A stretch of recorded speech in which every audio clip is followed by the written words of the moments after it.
Ladies and gentlemen, everybody is seated and we'll start the program momentarily.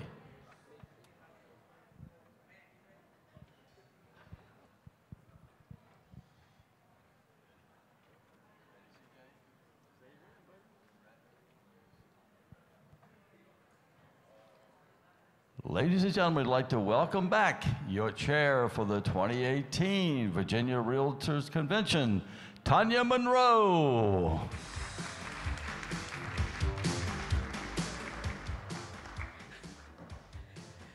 Good morning. Welcome everyone here and also to our live streamers.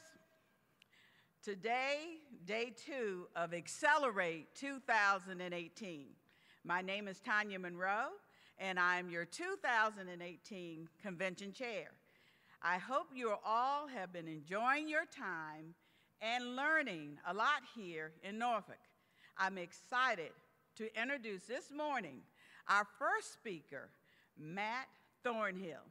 He's the founder and president of the Institute of Tomorrow's think tank headquartered in Richmond, Virginia. The Institute focuses on the intersection of trends impacting the future and the generations making those trends a reality. Matt and his colleagues have delivered research-inspired insight to organizations all over the world, including Walmart, Google, ARP, Wells Fargo, Circle K, the National Governors Association, and even the rocket scientists at NASA. His insights have been published in both the New York Times and the Wall Street Journal, and he has appeared on CBS Evening News and NBC Nightly News. Today, Matt will help us understand the cultural and social shifts already underway, the new demographic reality facing our state, and he'll connect all the dots so we can better plan for tomorrow. Matt's not here to give us blue sky ideas about flying cars and drone-delivered pizzas.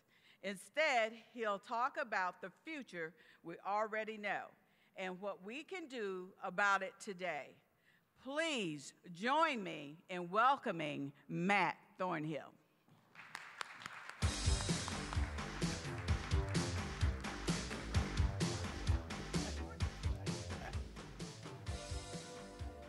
Well, good morning, everybody. You guys, you know, I can't see you because of the lights, but you're clearly the few, the proud, and not the ones who are here until midnight, right? But I'm delighted to be here, and I have to start with a confession. And my confession is this: I actually love realtors. And it may seem a little strange, but here's why. My mom was a realtor, right? That's not too bad. And my sister actually worked in real estate for a while, and I invited her here today because she lives down in Virginia Beach. This is the first time she's ever seen me present. And it's, you know, you'd think I would be nervous presenting in front of my sister, but I'm actually reminded of a story she tells on herself. When she was first out of college in the corporate world, she had an opportunity. She was told she had to go present to management. And it was at a corporation that had one of those big theater things. She was all nervous about having to do it. And so she said to her boss, "I'm really nervous about presenting to all these executives." And he said, "Look, don't worry about it, Paige. Everybody who's in the audience, when you look at them, remember, they put their pants on one leg at a time, just like you do." She goes, "Okay, fine." So she goes, and she's there, and she gets ready to do her speech, and she decides to tell that story. She's behind the podium, and she says, "You know, I'm really nervous about today, but my boss said, look out at you and think, you know, you put your pants on one leg at a time, just like me." And then she came out from behind the podium, and she was wearing a skirt, and she said, "I really screwed up this morning." But anyway, what I want to do today is help you understand tomorrow and help you get ready for tomorrow. And I know you guys are all, because I saw some of the sessions are about digital and understanding that. So if you do tweet, you can follow me on the Twitter at Winning Tomorrow. If you want to tweet about this, feel free to. Later on in the presentation, I'll tell you how you can get copies of these slides, so you don't have to take pictures of them. You don't have to take copious notes. You can just listen. So that'll make it a little bit easier for you. So sometimes people say, Matt, why are you a futurist? What does it even mean to be a futurist? And the reason I'm a futurist, interestingly, is because of my history teacher in high school. Dave Boney was my history teacher. And the way he taught, one of my classmates is here. The way he taught history was really interesting because, you know, typically history, we study and try to understand what happened. History is all about what happened. What happened? Let's look at what happened. I'll give you an example, a modern example. If you study the history of computers, they will say, you know, back in the 80s, early personal computers used graphic user interfaces, folders and desktop kind of setup. And that's what they'll talk about what happened. But what Dave Boney would tell us is that's not what happened. That's the end result of what happened, but it happened because people made choices. And in this case, Xerox had invented this graphic user interface. They didn't know what to do with it, so they said, put it out for sale. Said, does somebody want to buy this? And a guy out in California named Steve Jobs bought it. And he's the one who made the decision to put graphic user interfaces into computers. Before that, it was all MS-DOS and those cards and all that other stuff. So history is not about what happened. History is about the choices that individuals make. And that's actually what the future is. The future is not about what's going to happen. The future is about the choices we have to make. The choices all of you have to make today is going to shape tomorrow. So that's why I'm a futurist, and that's why I get into this and study this. So what we do at the Institute for Tomorrow is we equip leaders today to win tomorrow by helping them understand the trends that matter and the people shaping those trends. You say the trends that matter, how do you identify those? Well, again, you heard the list from Tanya, some of the folks that we've done work for. We've worked with a lot of companies across the country, across the world, actually. We've also done a lot of work for cities, states, and municipalities on their future, on what's coming for them. In fact, I spoke here at the conference 3 years ago about the future of real estate. This is an updated version of that presentation. How many of you actually saw me 3 years ago? Wow, just a handful. That's too bad I created all new slides, assuming that some of the people would. That's fine. It's all good. It's all good. It's all good. I didn't want to repeat it. So what's over the horizon? What's coming? And as Tanya said, I'm actually not going to talk about when the drones are going to show up, delivering your lattes, or when the cars are going to drive. That's coming. But I want to talk about the future we already know. I want to talk about the stuff that you can understand today and do something about. Because I can't tell you what it's going to mean when cars drive themselves. I don't know when that's going to happen. Now, change isn't coming. Change is here. Change is here. How do I know that? Well, let me give you some examples. Right now, the largest media company in the world, who gets more eyeballs per day than any other media company, doesn't create any content. It's called Facebook. The largest transportation company in the world doesn't own any cars. It's called Uber. And the largest lodging company in the world doesn't own any beds. It's called Airbnb. Now, if you had told me that 10 years ago, I would have laughed at you. I mean, that doesn't make any sense. In fact, 10 years ago, I remember telling my kids, teaching my kids, you don't meet strangers on the internet, and you never get in a stranger's car. Hello, Uber, Lyft, I mean, that's what that is. We've completely changed. Today is already vastly different. So my point is, if you're still running your business like you did 5 years ago, or worse, 10 years ago, you're behind. You're behind, and you know that. And you know that. So we have to be thinking about what's coming, because today's already different. What's tomorrow going to look like? Now, what most scenario planners say, it's not hard. Let's just figure out the path forward. Let's look at the trends out there. Maybe we can find the dots and connect them. Maybe let's look at the demographic trends. Let's look at the cultural trends, the whatever. Let's put the path forward. And we looked at that and said, wait a second, that's not right. You're forgetting something. These trends don't happen on their own. These trends happen because somebody makes them happen. People make them happen. And a lens that we use to understand these people changes, these people that are going to drive it, we use a generational lens. It helps us understand how these trends are going to happen. I'm going to explain that as we go this morning, how we apply a generational lens. And it applies here to real estate, obviously. Because you guys know, as you've been dealing with clients, that the millennials are different than the Gen Xers were and different than the way the boomers were. So we'll talk a little bit about that, applying that generational lens. So my goal is to really equip you to be winning realtors of tomorrow. And I got to tell you, you already are because you're here.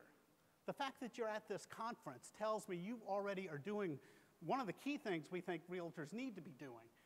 In fact, there's two key things that we think realtors need to be doing. One is really understanding what's coming.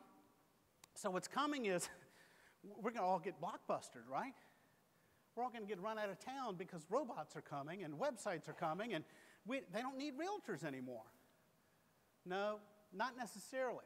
So the two things that we think people need to do in real estate is invest in yourself and invest in your community. And that's what I'm going to talk about. I have 5 action steps that I think you ought to be taking to invest in yourself, and then 5 things I think you ought to be doing to invest in your community. And I know you hear the word invest and you think, that's going to cost me money. No, it may cost you time. But the end result is you will be successful. You know, there's doomsayers about real estate. Are we going to need real estate agents in the future? And a lot of folks say, no, you're going to be replaced. You're going to be outsourced by robots and websites. And I say, that's not going to happen. We're always going to need real estate agents. In fact, I will tell you, there are still travel agents in the world who are being very successful right now. Because if you've ever tried to plan a long trip, like a 2-week trip in a foreign country, using, Expedia and TripAdvisor, good luck with that. That takes months to put together. How do I know? I've done it. And then someone said, well, Matt, you could call a travel agent. I'm going, they still exist. And sure enough, I call a travel agent, and they do all the work. It's great. So there's a role for real estate agents, and we're going to talk about it. There's a role for realtors. But you've got to do these two things. Invest in yourself and invest in your community. And the ones who are here today clearly are investing in yourself.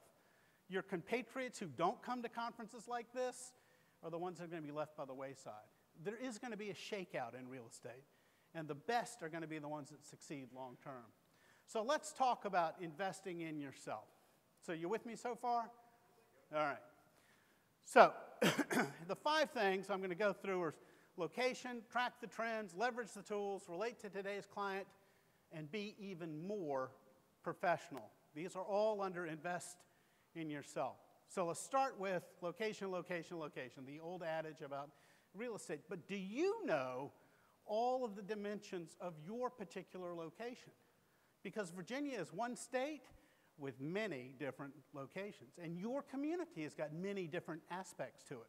So you have to understand the distinction. So the winning realtors of tomorrow, we say, will have a keen sense of the demographic dynamics that are going on.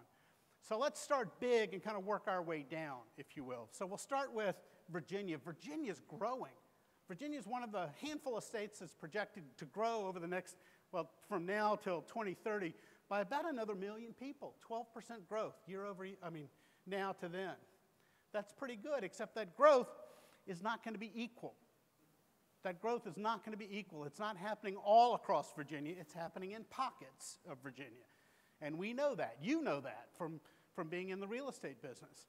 So let's take a look. What are the big trends? Well, we have a 100-year trend of humans moving from rural to urban. And that's continuing. That's happening all over the globe. We're seeing more and more of that. Let me give you some evidence of how that's happening here in Virginia. Since 2010 to 2017, the census data has come out for 2017. Virginia has grown by almost 500,000, 467,000 people. But where has that growth happened? Well, believe it or not, there are 11 official metro areas, according to the Census Bureau, across the state of Virginia, ranging from obviously Northern Virginia, Richmond, Tidewater, but Bristol and Roanoke and Harrisonburg and all of those places. There's 11 of them. Those 11 places had 493,000 growth since 2010 to 2017, which means every place else lost people. That's proof that we're moving from rural to urban, rural to urban. In fact, those are the 11 places. That's 106% of the growth in the state happened in those areas. So if you're not in those areas, and I met a guy out here a little earlier who's from the Eastern Shore, it ain't growing. It's not growing. In fact, if you look at the numbers even closer, it's not just these 11 areas. It's really the big 3. The big three of Northern Virginia, Richmond, and Tidewater, that's 438,000 of the 493. In other words, it's 94% of all the growth has happened in these three areas. You'll hear people in Richmond and in the state government talk about the Golden Crescent. That's where the growth is happening. Stafford County is going through the roof. You know, all of that is happening in that Golden Crescent.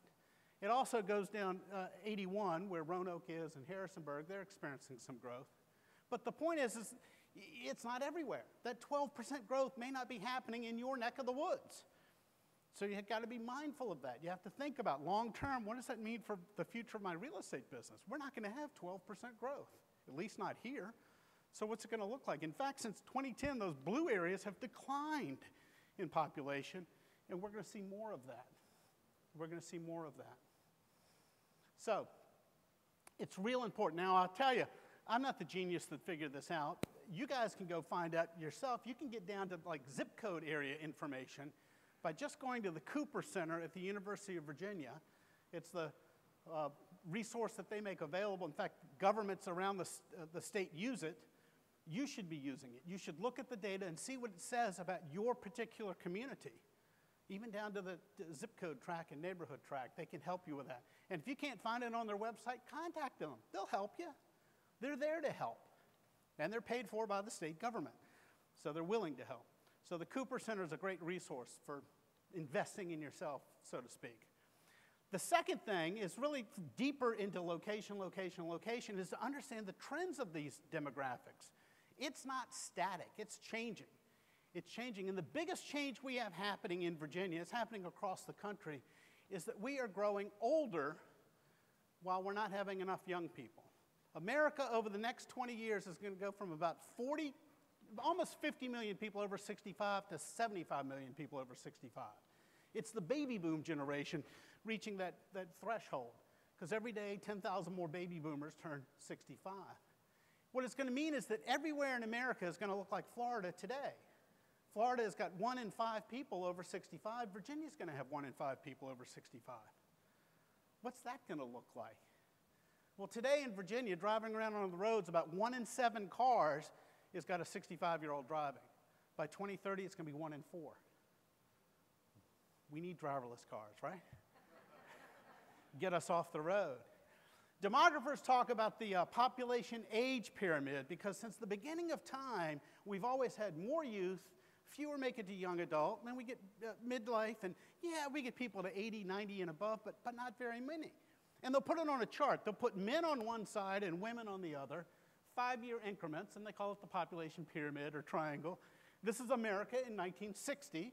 The baby boom is the dark 3 bars at the bottom, and let's see what's happened since 1960. This is 1970, 1980, 1990. Are you noticing a trend? 2000, 2010, 2020, projected forward 2030. Where's my pyramid? Where's my triangle? And the answer is, it's gone. And it's not just temporarily gone. It's forever gone. Forever gone. The Census Bureau says we're going to call it a pillar now. I guess they like ancient metaphors. We say, now how about a modern metaphor? How about we call it the Empire State Building of population? Because we're going to have about equal numbers of youth, young adult, midlife, and a lot of people are going to be 85 and older. And that's going to change everything. You hear people talking about, well, we're growing older as a nation. We're going to have more older people. They don't talk about the flip side. We don't have enough younger people. You hear about right now, the unemployment rate is at 3.9%. New numbers come out, I think, next week. 3.9% is full employment. We've been at that for 3 years now. More people quit last month. Twice as many people quit last month as were dismissed or fired. It was the highest number it's ever been. Why? There's plenty of work out there for folks. So why? We didn't make enough young people. The number of 20-year-olds to 54-year-olds, that segment, 20 to 54, kind of the core working class in America, has shrunk in the last 10 years. And is projected to be flat for the next 10 years. So we're in a war for workers. We didn't make enough workers. And if you look at the ratio of old to young, back in the 1960s, it was about 4 to 1. Today it's about half that, 1.7 to 1. And in the future, it's going to be 1 to 1 in just 12 years. 1 to 1. And that's a permanent change. You think about all the social structures we have set up. Let's see, property taxes pay for schools. How's that going to work out if we're not going to have the need for the same amount of schools? In fact, here's another statistic that kind of blew me away. In 2017, in America, we gave birth to 3.8 million babies. 3.8, that's a big number, almost 4 million, 3.8 million. 2017, but in 2007, it was 4.8 million. We're a million less in just 10 years. And it doesn't take a genius to say, okay, in 5 years when they enter kindergarten, what? It's going to change. And in 18 years when they go to college, colleges are going to be gone. Things are going to change. So it's pretty important to understand these demographics, these things, because it then has impact on you. Here's Virginia's population pyramid. That's 2010, 2020, 2030, 2040. We're pretty much already a pillar, and we'll continue to pillarize, if you will, or be the Empire State Building, for the foreseeable future. We don't have an influx of young people. There is no more population pyramid. It's now this side, and it's going to change things. It means year over year, the next generation kind of coming in to buy homes is the exact same size as the last generation. And it also means all those boomers who are going to reach the final stages of their lives and want to sell their homes, who's going to be there to buy them? Who's going to be there to buy them? Now again, that's it overall. Now you got to look at your area. Look at your area and see. So here's Virginia. This is a chart, the same numbers, it's slightly different scale, but that's from age 0 to 100. That's the shape of Virginia today.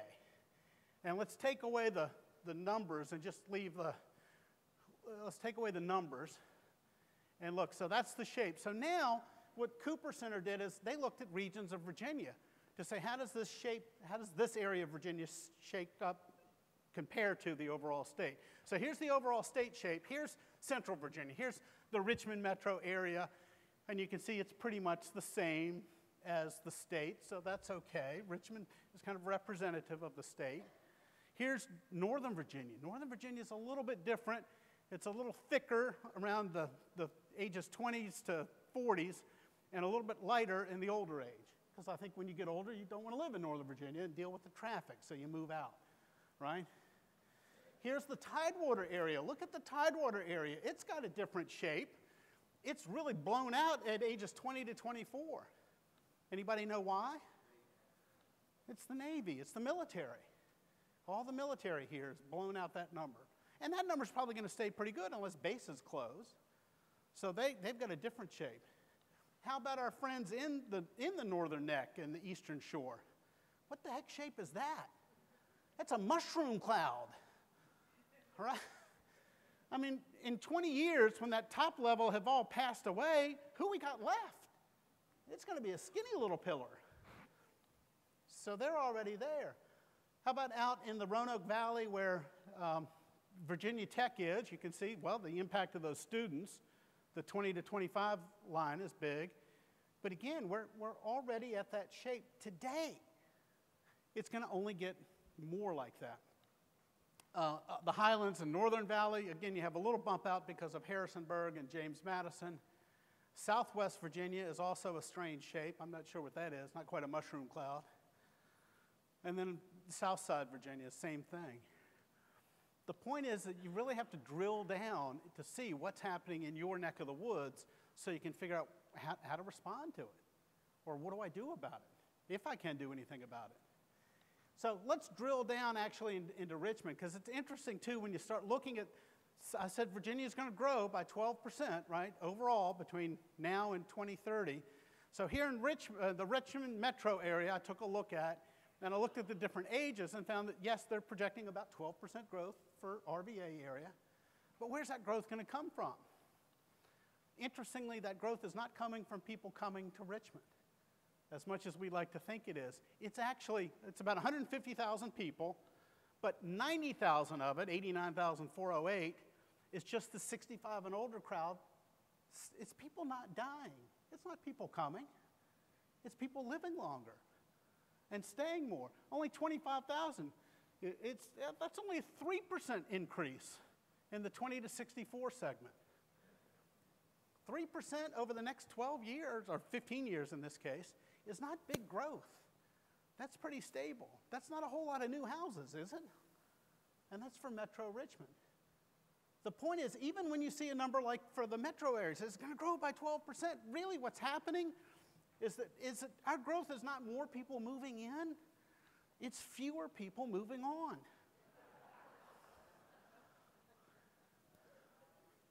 So it's important that we understand that as we think about where we are and what we need to be doing.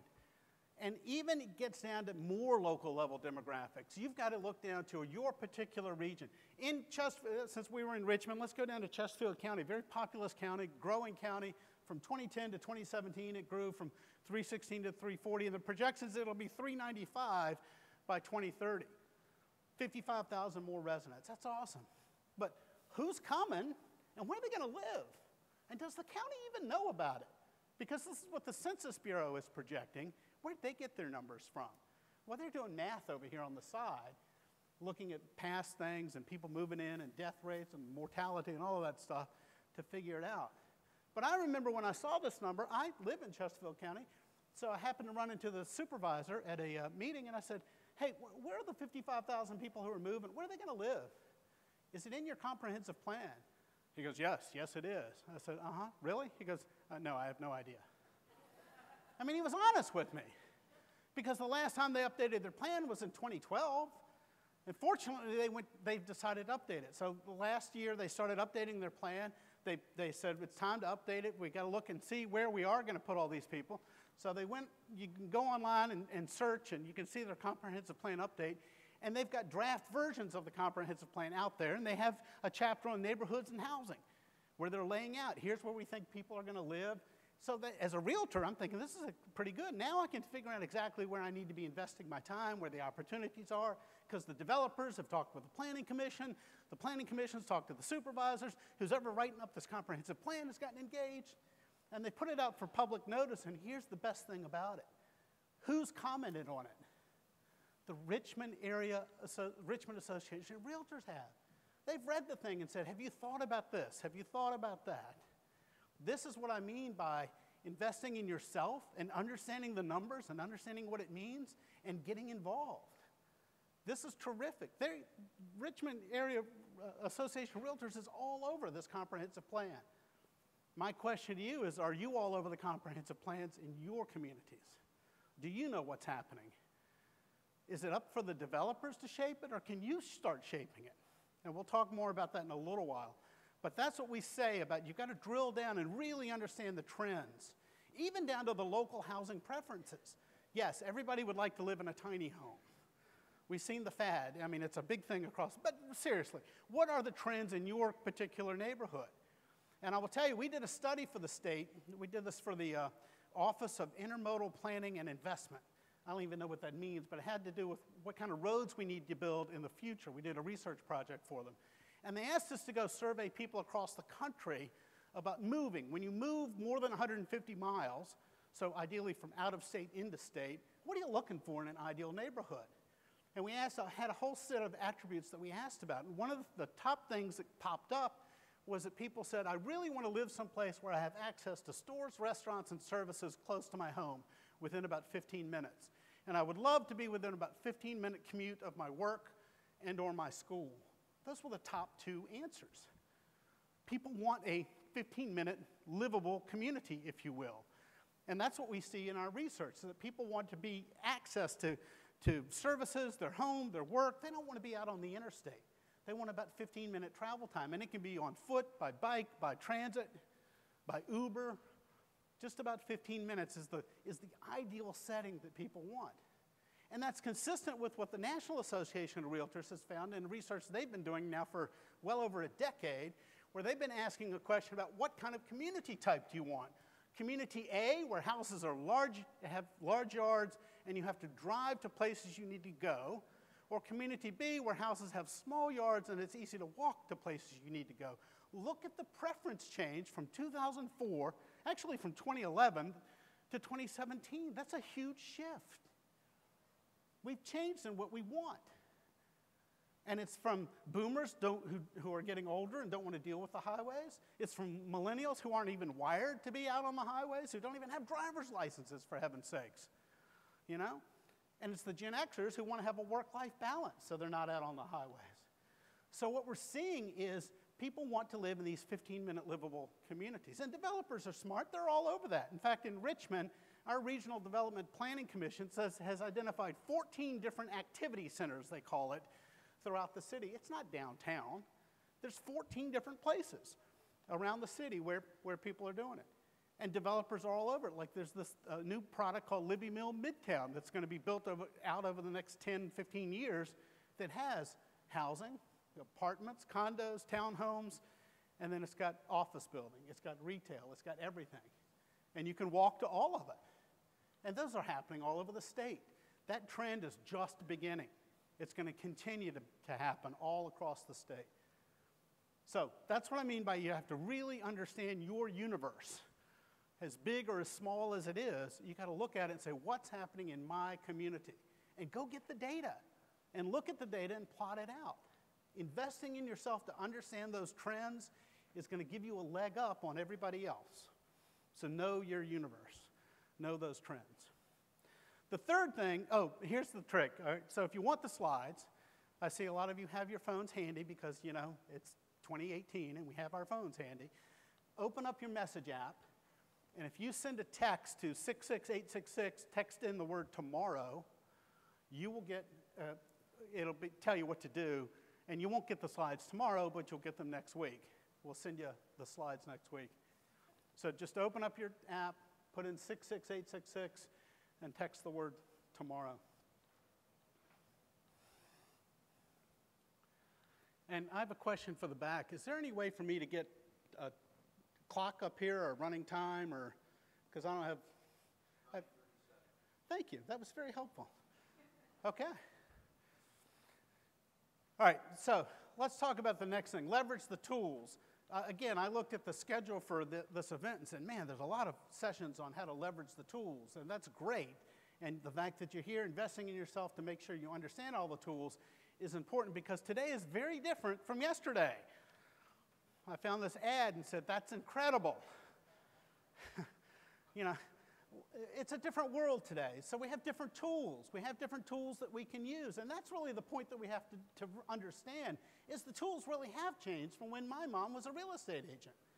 In fact, the communication tools, if you think about it, when my mom was a real estate agent, you know, the communication preferences were different. You had to call people on the telephone. It was impossible for her to text anybody with that device or get a text back. But the point is that those communication preferences are not generational, they're time period driven. As the tools have changed, the preferences have changed. In fact, think of yourself. How many of you just pulled out a phone to send me a text? I didn't see any of you pull out that phone with the rotary dial on it to text me. You know, you've changed. So when you think about those millennials walking around looking at their phone and say, oh, those damn millennials are on their phones all the time, they're looking at the screen all the time, you know, if we had them when we were their age, what would we be doing? The exact same thing. It's because the tools exist, people use them. So you have to realize that that's just the reality of living and working today. So leverage those tools, think about the ones that work, and understand the communication preferences of your clients so that you can communicate with them. But here's some cultural requirements today. Because we have the tools, the expectation is that you will be able to communicate with somebody in real time. Not necessarily instant, but real time. You know, I don't need to wait for the letter to arrive from the Pony Express. It's a little different today. You've got to be accessible, you've got to be responsive, you have to be completely transparent, and you need to be consistent. Those are the cultural requirements for communicating. That's the tool set that we have to deal with. So leverage those. In terms of the technology stuff that's out there and the people that are displaying in the room and out there and selling you wares across the internet, I could just say, think about this. The tools that you need to be focused on are the ones that create time for you. Those are the ones that matter. that put time back in your pocket, because that's the one commodity, that's the one currency we have a fixed amount of. So if the tool set out there can help you create more time, I would look at it. I wouldn't just brush it off. Whether it's things like these lead generation things that try to give you referrals like OpCity or Nestiny or just any of the tool sets that are out there. Here's one I found. It's a personal assistant like Siri, but exclusively for the real estate industry. Well, if it really does give you time, look at it. Invest time in it. Thanks. So that's the way you have to think about it. And then in terms of these people that, oh my gosh, the disruptors out there, Redfin is going to really mess up this whole category, and Zillow and what they're doing. All I can say is pay attention to what they're doing and keep your friends close and your enemies closer. Pay attention and see what they're going to do. I was talking with a realtor who's up in Northern Virginia who was at a conference and heard from the president of Redfin, who was on a disruptors panel. And he said, I'm not a disruptor. I'm just filling a need that is unmet in the category. I'm not trying to disrupt anything. That's pretty interesting. So think about how you can tap into some of these things that maybe they're not disruptors. Maybe they're just filling a need that you can't or we haven't been able to before. Fourth thing is you got to relate to today's clients. Today's clients are different. They have a different mindset. And you guys know that all clients are different. Every single client is different. You might have somebody who's 32 with a husband and 2 kids, and they want urban living. And you've got another 32-year-old with a husband and 2 kids, and they want farm living. And just because they're the same age doesn't mean they're the same. So every client's different, obviously. But it can be helpful to use generations as a tool, at least, to understand the differences and their mindset, at least where they're coming from. Maybe not where they want to go, where they want to live, but where they're coming from. So I want to share just 5 things with you to know about generations. The first is that it's just a tool. It's about as useful as trying to understand, well, what do women want in a home versus what do men want in a home? Yes, they're different, but what you really need to understand is what that individual husband or wife or man or woman or spouse or whatever it is, what they want. Same with generations. It's just one additional starting point, but you really got to talk to them individually to find out what they want. Now, generations that I'm talking about are these generational cohorts. It's not you and your kids or you and your parents. It's a cohort, tend to be about 20 years long enough for the oldest one to kind of give birth to the next generation. And there's always 2 halves, a front half and a back half. There's kind of like the Bob Dylan boomers and the Bruce Springsteen boomers. And you can self-identify which generation you are. They're different sizes, and in America over the last 100 years, these are the generations who were born, the sizes of them. You can see the big baby boom for about almost 20 years, and then much smaller Generation X. Really around 1964, a product came on the market that changed birth rates forever. Anybody know what it was? Yeah, the birth control pill. So that's really what did it. By the way, your clock still says 9:40, so it's not as helpful as we thought. She put it up to show me. It's 9:40. It's like, awesome. Either that or I've just entered some sort of time warp and it's still 9:40. But look, that's who was born here. Who's here today? Well, needless to say, we have a lot less of the folks on the left side. But we have about equal numbers of boomers, Gen Xers, and more millennials now because of immigration. Back in the 70s, the government knew we weren't having enough babies, so they opened up the immigration floodgates. So we have people that age now living here. And we have this next generation, Gen Z, that's being populated really as we speak. Although they had a downturn in 2017, only 3.8 million Gen Zs were born, so maybe it won't be quite as big a generation as we thought. Generations do have different views of things. And those views we're going to talk about, they're kind of wired differently.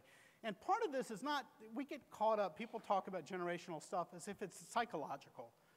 It's not psychological, it's sociological. It's what imprinted you when you came of age, when you went through your Wonder Bread years, if you will, from about ages 10 to 20.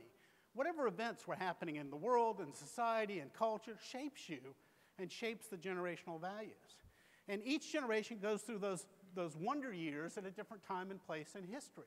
Like our parents or grandparents, it was the late 20s to the mid-40s. So they were shaped by things like the Depression and World War II. The boomers, it was the late 50s to the mid-70s. You Gen Xers, it was the late 70s to the mid-90s. The millennials, it was late 90s to mid-2010s. And Gen Z, it's today. Gen Z is being shaped more by Trump's presidency and what's next than they were ever shaped by Obama's presidency, because they were just too little to be paying attention then. So each generation has kind of different mindsets. The silent generation, the boomers who are now in that 50 to 70 range, more or less. Gen Xers are at that family stage of life. Millennials are the young adults today. And then Gen Z, we say, is kind of negative too. We still have a couple more years of them being born. We actually say that's just a placeholder name. We've got a better placeholder name for them. We call them kids, because they're not a generation yet. We don't really know what their identity is going to be yet. Generational stereotypes are common. We see that all the time. Let me show you a video that was made to capture kind of the attitude people have about millennials today, the generational stereotype, if you will.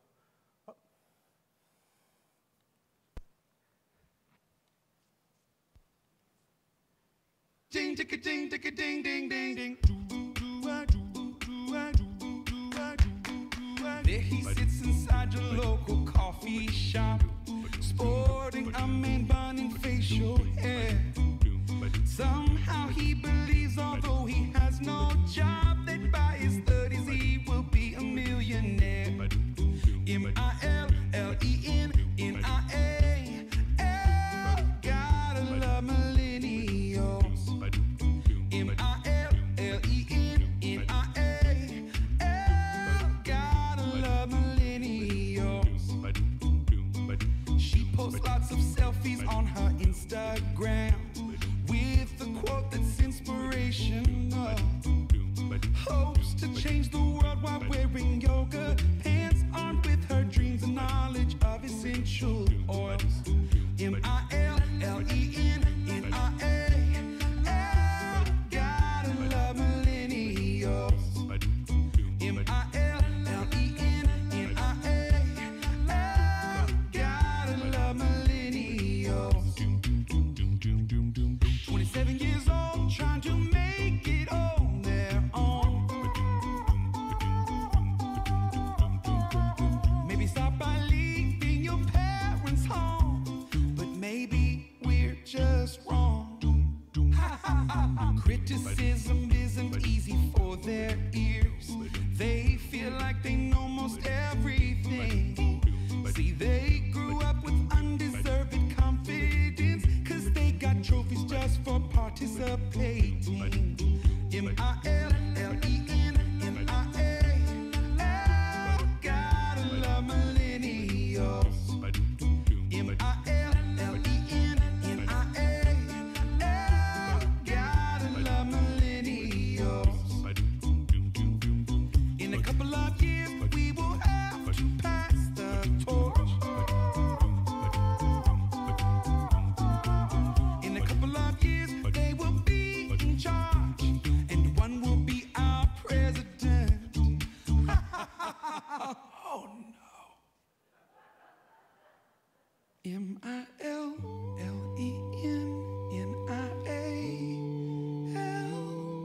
Gotta love millennials. M-I-L-L-E-N-N-I-A-L. Please pray for millennials.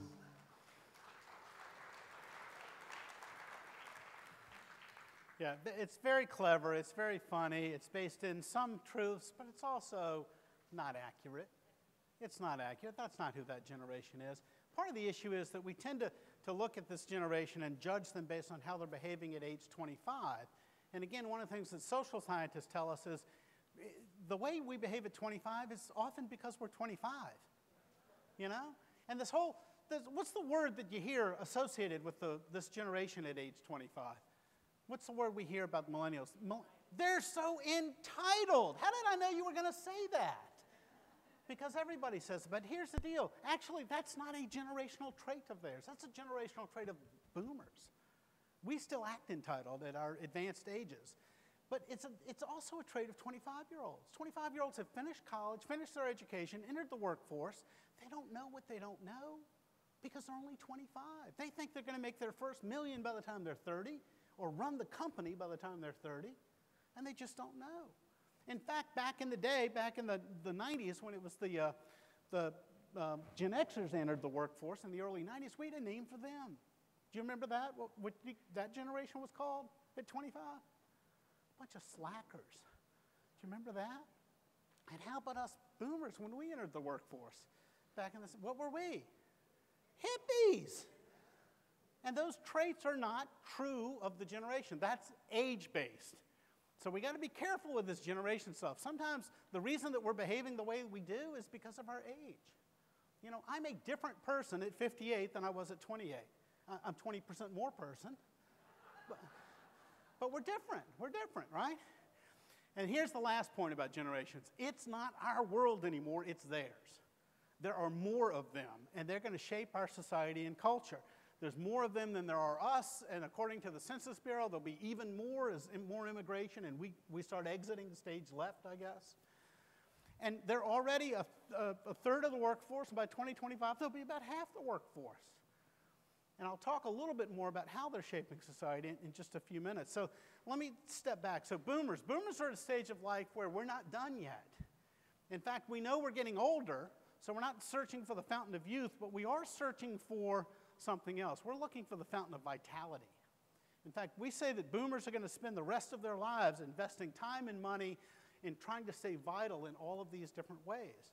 And one of the key ways is social vitality. We're not going to move to Florida to join the retirement community of, you know, Jerry Seinfeld's parents at Del Boca Vista and be on the condo committee there. Instead, we're going to stay engaged in our communities where in the real world, we've built up relationships. And we want to, you know, we're not doing the Sun City model. That's kind of out the door. We're trying to stay in our communities and grow old in our communities. So we're looking for communities that can fulfill that need. And part of that need is that 15-minute livable community. We don't want to be on the roads. We want to be where we've got access to everything. And the new heart of the community for this generation at this stage of life is healthcare. It's not the retail center. It's not the golf course. It's healthcare. And we're seeing that happen all across the country. Back in my neck of the woods, up in Richmond, St. Francis Medical Center was built out in Chesterfield County where there was nothing. Nothing. It's like, what are they doing out there? Why are they building out there? Well, what's happened since they've built is community has filled around it. There's a new middle school, and there's houses, and there's services. All kinds of services all around that healthcare. And we see that happening in little microcosms all across the country, that healthcare is the new anchor, if you will, for communities, especially for communities that are going to appeal to this boomer generation. So you got to be sure, look at especially those rural counties that are growing older faster than anything else. Look for communities to develop around healthcare and healthcare services. That's where the growth is going to happen. And remember, with boomers, there's no I in boomers, but there's a me. If you go to a boomer client and say, hey, all of my boomer clients are buying houses over here, you might want to consider coming over here. The boomer's going to look at you and say, but I'm not them, I'm me. Why should I buy? You got to make it personal. You got to make it personal to them because they view it all through the lens of what's in this for me. It's just the way they're wired. Gen Xers are at that family stage of life. Everything's really about work-life balance, making that work. Again, there's as many of them as there are the other generations. We just don't tend to talk about them as much these days because I guess they're not retiring and they're not entering the workforce. They're kind of in the middle of their careers. But careers will be made selling real estate to this generation. There's plenty of them. And they're the ones that are looking for houses. They're the ones that are buying houses and 3 to 5 years later buying another house. They're going through that upgrade period of their life where they're trying to leverage their equity into a bigger house. And it is all about work-life balance. They've got those kids, so they're looking for communities that can fulfill that, you know, communities that can deliver on, get me at home so I can be with my family and have my life. And they're interested in communities that have all kinds of ways that they can be more engaged with their kids and their community. So that generation is really the same as boomers in terms of wanting 15-minute livable communities, just different kinds. And then the millennial generation, those younger folks, they're wired all around this idea of the collective self. And it's literally because they're wired together. They've been connected to each other really since they started coming of age. They have the ability to connect with anybody on the planet. And what's happened is that connection has translated into some interesting behaviors. They don't make decisions on their own. They make decisions based on what the crowd says. What restaurant should I go to? I'm not going to read a review in a newspaper by one person who went to it and wrote a review about that visit. I'm going to read what Yelp says in the 372 reviews before I decide to go to that restaurant.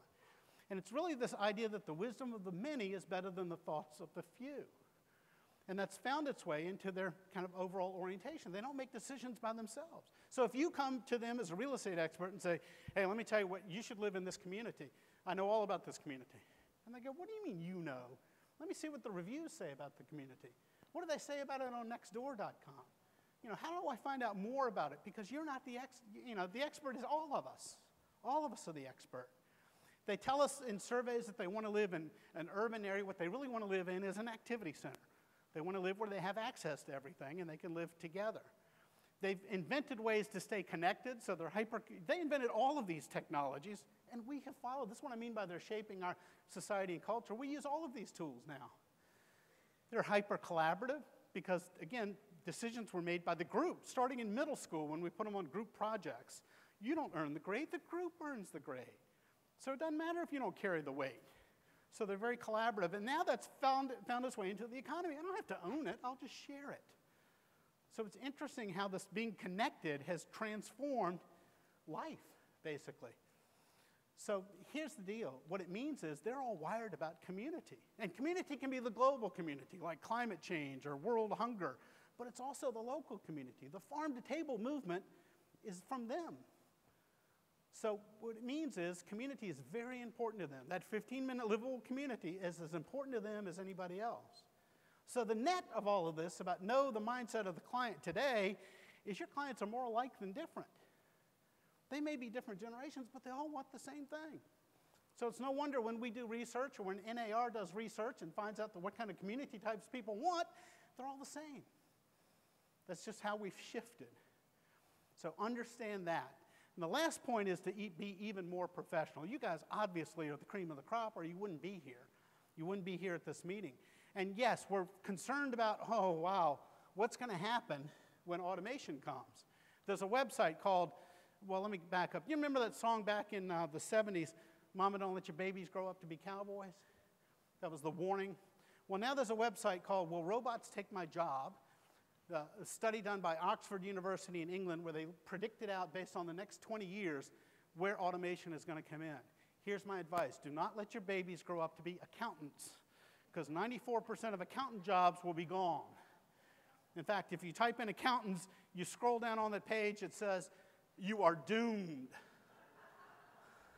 So tell your kids to forget about the CPA. There's no future in it. But you know what? There's no future in real estate, according to this program. It says that 86% of real estate agents, chance that they will be gone. You're not doomed, but the robots are watching. You know? And you start looking at title officers or appraisers or brokers, and those numbers are even higher.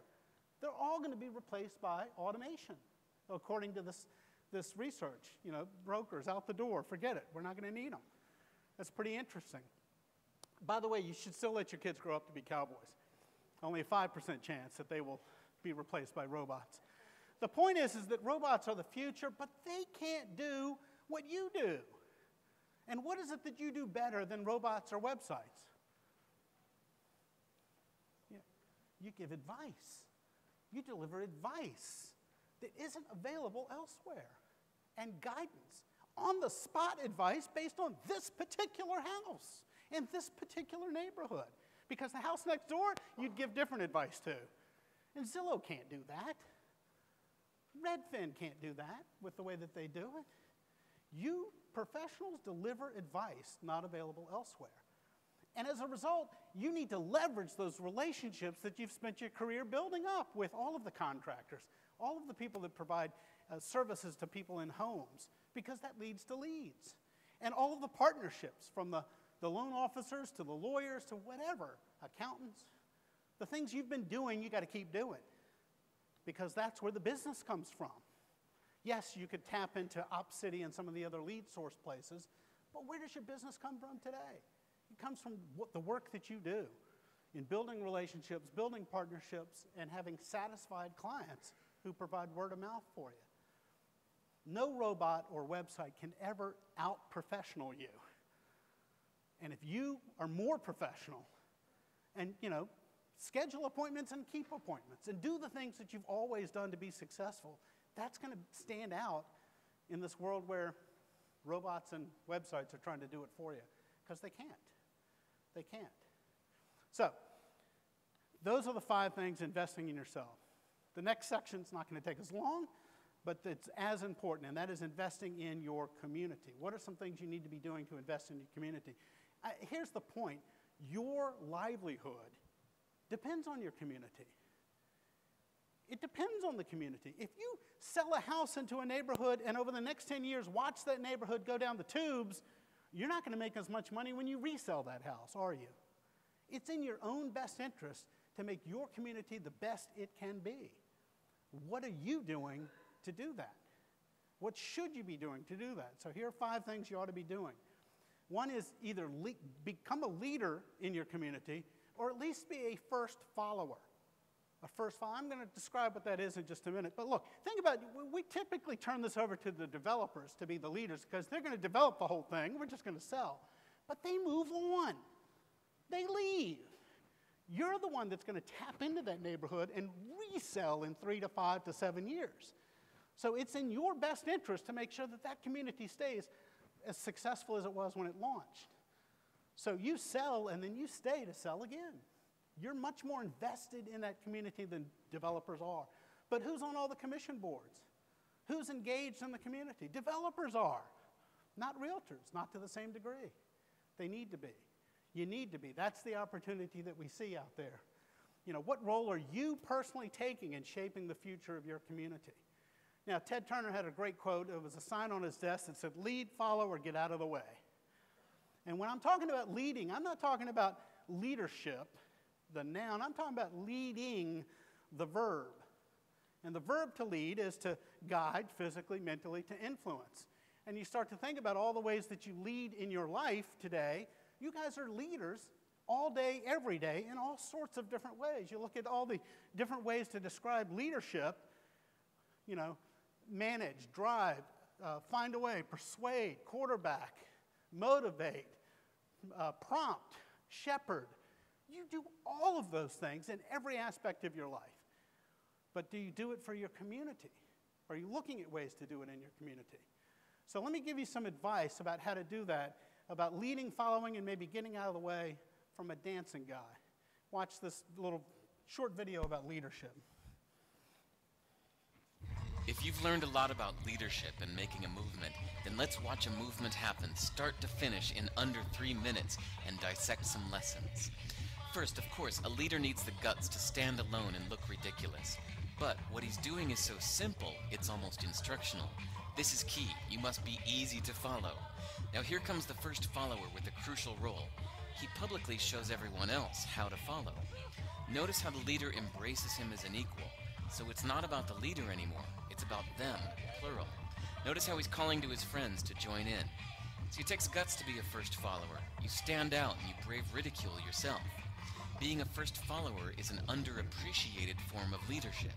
The first follower transforms a lone nut into a leader. If the leader is the flint, the first follower is the spark that really makes the fire. Now here's the second follower. This is a turning point. It's proof the first has done well. Now it's not a lone nut and it's not 2 nuts. 3 is a crowd and a crowd is news. A movement must be public. Make sure outsiders see more than just the leader. Everyone needs to see the followers because new followers emulate followers, not the leader. Now here come 2 more people, then 3 more immediately. Now we've got momentum. This is the tipping point, and now we have a movement. As more people jump in, it's no longer risky. If they were on the fence before, there's no reason not to join in now. They won't stand out, they won't be ridiculed, and they will be part of the in crowd if they hurry. And over the next minute, you'll see the rest who prefer to stay part of the crowd, because eventually they'd be ridiculed for not joining. And ladies and gentlemen, that is how a movement is made. So let's recap what we've learned.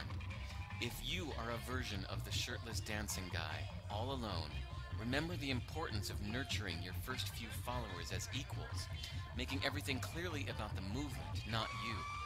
Be public, be easy to follow. But the biggest lesson here, did you catch it? leadership is overglorified. Yes, it started with the shirtless guy, and he'll get all the credit, but you saw what really happened. It was the first follower that transformed a lone nut into a leader. There's no movement without the first follower. See, we're told that we all need to be leaders, but that would be really ineffective. The best way to make a movement, if you really care, is to courageously follow and show others how to follow. When you find a lone nut doing something great, have the guts to be the first person to stand up and join in.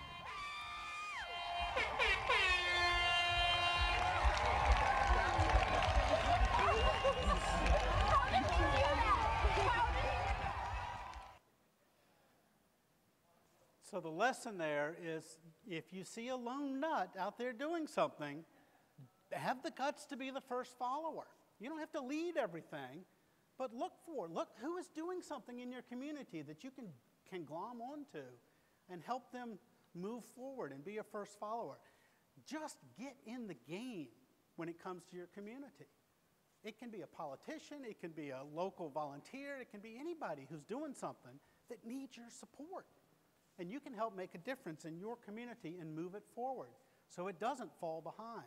There's huge opportunity in that. Part of that is engage in long-range planning, as I used the example earlier about Chesterfield County and getting engaged in it. Somebody somewhere is figuring out the future for your community. And the question is, where are you? Why are you not engaged in that? Your livelihood depends on your community. So invest some time and find out who's doing what, where are they? What are they thinking about? Are they thinking about this the same way I'm thinking about this? Can I change the way they're thinking about it by getting engaged? That's the opportunity to do that. Click, click, click. So like I see that. And what are the issues that matter in your community? Is it affordable housing? Is it the first-time home buyers? Is it, how do we take the existing historic stock and make these neighborhoods more attractive? The ones that don't have the sidewalks, who don't have the street lights. Maybe we get sidewalks and street lights installed, and that'll help the value of that neighborhood, which will increase the opportunity for me to make money out of that neighborhood. What are you doing to create 15-minute communities? How do the zoning laws need to change? What do they need to be thinking about in terms of what should we put on this corner? What should we put here so that people have access to services and they don't have to go get on the interstate? That's the future. Are you investing in your community? Are you trying to help that? And then be public about what you're doing. Let clients know that you're engaged in this way, that you're part of this, that you're shaping this. It's okay, because then you'll be seen as a leader and somebody they want to come to. You're the expert. You know more about the community than anybody else, than the realtor down the street. So it's a huge opportunity for realtors to kind of step up to the plate. Support placemaking. Now, placemaking is the trend that we see in economic development across the country. What placemaking is investing in creating really tying community development and economic development together. It's been said that homes are where jobs spend the night. So if you have economic development that's generating jobs, generating opportunities, they're going to need places to live. And the economic development model used to be that people follow jobs. Now jobs follow people. If you don't have the people there, the jobs don't come. The companies don't come. They don't move unless the people are already there. Literally, it's flipped. The old economic model was, let's recruit the big companies by building parks that they can, develop. We'll develop a big area where they can come build their buildings. And then people will follow the companies and the community grows. The new model is flipped upside down. The new model is, we're going to target some industries. We're going to try to build a sense of place and community to attract the people. And once the people are there, the businesses come. The businesses come. The surveys we've done, again, for this project we did for the State Department of Transportation, Secretary of Transportation, was that people in economic development across the country say, we're not coming unless at least 85% of the jobs we need filled are the people are already there. We need the people there. We're not coming and trying to attract the people. It's too hard to do.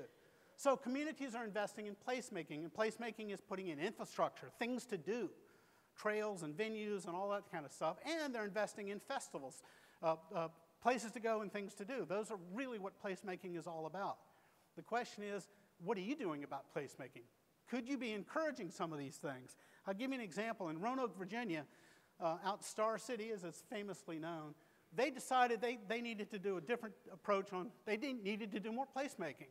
And they said, what do we have that nobody else has that we can really leverage? Now, what does Roanoke have besides that star that nobody else has? Well, here's what they decided. They said, we've got a great outdoors. It's like, wait a second, everybody else has a great outdoors. Have you been outside here? It's a little humid, but it's pretty great right here. But they said, no, we've got a great outdoors. We've got a better outdoors than anybody else. So we're going to invest in trails and venues and festivals and events to attract people to our great outdoors. And believe it or not, it worked. They came up with this idea of Roanoke Outside. And they got the city and the counties and everybody to invest money in creating outdoor events, outdoor venues, outdoor everything, and made it all about being outside in Roanoke. And they came up with the idea for the Blue Ridge Mountain Marathon. Most people want to run marathons on flat land. They said, no, we're going to put one in the mountains that's very hilly. And it's going to attract the crazy people who want to run a marathon that's very hilly. And guess what? It's been a huge success. They get crazy people from all over the country to come run that marathon. And they see how great it is, and they want to move there. And they've had doctors and lawyers and accountants and dentists and all sorts of organizations, all sorts of kind of businesses like that flock to that area. And that's attracted now big business. Backcountry.com, which is one of the larger suppliers of outdoor equipment, has put their East Coast facility in Christiansburg, right outside of Roanoke, for that very reason. They said, it's a huge outdoor place. We got to be here. So it's worked. In fact, Beth Doherty says, this is the future of our economic development. We had to create a sense of place that's authentic and then monetize it and use it to attract like-minded people and companies. For a community our size, jobs follow people. So what are you doing to be engaged in placemaking and creating 15-minute livable communities? Because if you do that, the people will come and the jobs will come. And the other big opportunity, especially with young people, is food is community. Food is community. We've done that in Richmond. They've done it down here in the Tidewater area where they've tried to really embrace the food culture, the foodie culture. And we've seen a big uptake in how Richmond is viewed as a food and wine place. That was number 8 on this list of it was on this list of 8 under-the-radar foodie cities from Food and Wine magazine. And Time magazine last year, when they were reporting on the cities where millennials are moving, both Virginia Beach, Norfolk, Newport News, and Richmond were 1 and 2 in the country because of our food scenes. It was really driving a lot of that. So every hour you invest in making your place a better community is going to benefit you. So it's worth it. It's not necessarily investing money, but your time will make a difference. Join boards and committees. I've mentioned some of these. You know, it doesn't have to be the county commissions, but you should certainly be engaged in ways that you can shape your community in all sorts of different dimensions, depending on what the needs are in your community. Lots of opportunity there. And the last point, and then we'll have a few minutes for Q&A, is you need to feed a change we see in America, this longing for belonging. So community has a different dimension today. It's not about just birds of a feather flock together. Now we're looking for a place to belong. And what's happening is America is changing. America is becoming, we call it more pluralistic. And part of this is because there is no more a majority. By actually, I think 2020, it's the people under 18 will be more minority than they'll be majority. And by 2040, all of America will be minority-driven, not majority. There's no more white America. America is everything. And what's happened is instead of having majority, what we have now are identities. Identities. And these identities can be gender-based. They can be racial, ethnicity. They can be political persuasion, sexual orientation, age. They can be income. They can be anything.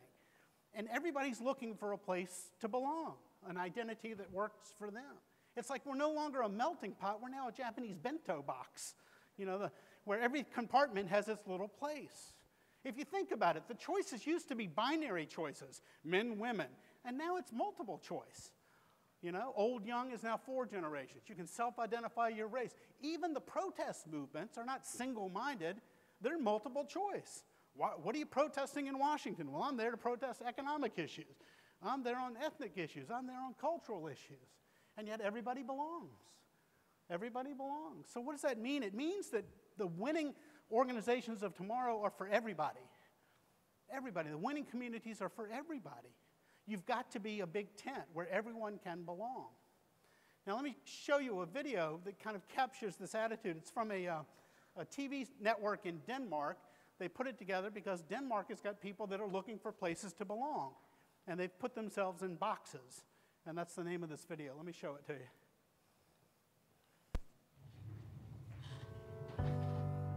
It's easy to put people in boxes. There's us, and there's them. The high earners, and those just getting by. Those we trust, and those we try to avoid. There's the new Danes, and those who've always been here. The people from the countryside, and those who've never seen a cow. The religious, and the self-confident. There are those we share something with, and those we don't share anything with. Velkommen. Jeg kommer til at stille jer nogle spørgsmål i dag.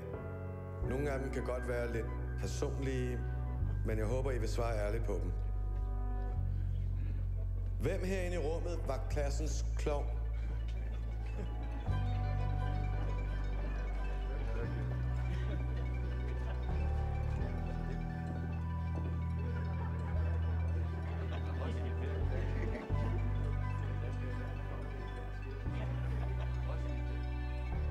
Hvem er bonusforældre?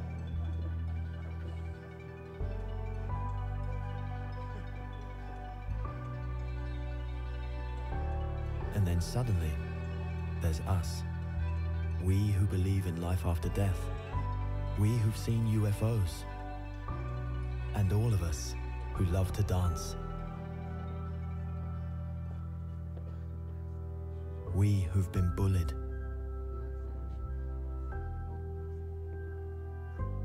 And we who've bullied others.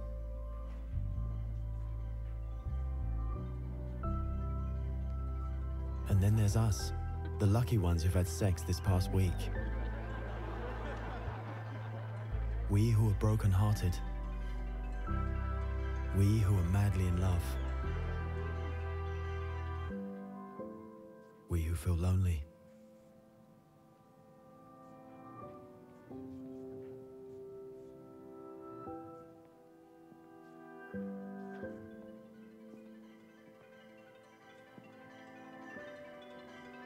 We who are bisexual.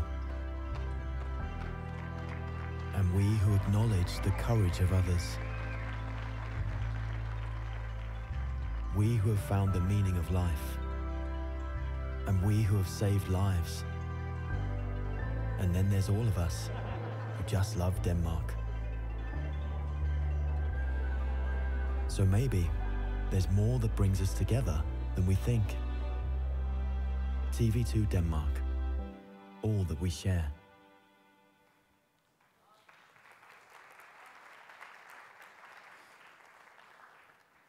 Don't you want to be in a community? Don't you want to live in a community where it's about how we're more alike than different?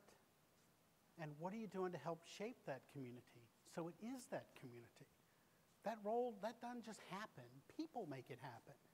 And the people in this room have a huge influence on the communities in which they live and work and can shape it. So the winning realtors of tomorrow are the ones that are out there investing in themselves and investing in their community. You know, that's the opportunity we see ahead for all of you. And remember, I started with Dave Boney, my history teacher, who taught me that history doesn't happen just because it happens. It's because of people making choices. So the future of your community depends on the choices you make. So go make the right choices and make your community a winning community of tomorrow. Now clearly, keep investing in yourself. Keep coming to these kinds of conferences. Keep learning all these things. And just now think about how you can invest in your community. Obviously, if you need the slides, again, if you didn't get this number, here it is again, 66866. Text the word tomorrow. Clearly, I have a passion about this. And if you know of a group or organization that would benefit from hearing this, I'd love to talk to you afterwards. I'll be up here afterwards. But I'm happy now to answer any questions you might have. We've got about 10 minutes for Q&A if you'd like. So questions, comments, points of view? I can't see anything. We all stunned into silence? Was this helpful? Okay. So give us a great review on the review thing. Thank you very much.